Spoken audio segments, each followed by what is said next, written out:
Tsaka nagustuhan ko siya, yung ngipin niya kasi. Ayun o, tatlo. Sir, testingin natin to. Bagong bili natin na automatic riveter. Ito kasing isang riveter ko, ayaw nang gumana. Hindi ko na ipapakita yung tatak niya.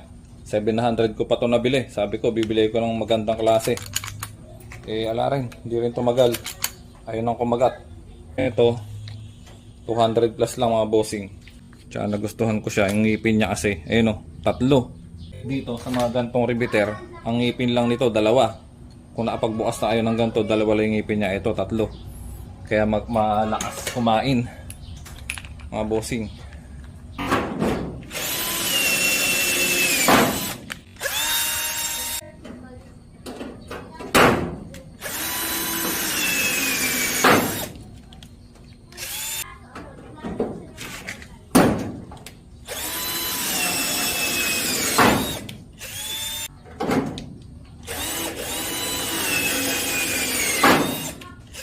Ayos mga bossing, 200 plus lang siya, 260 plus shipping fee, parang 30 pesos yata.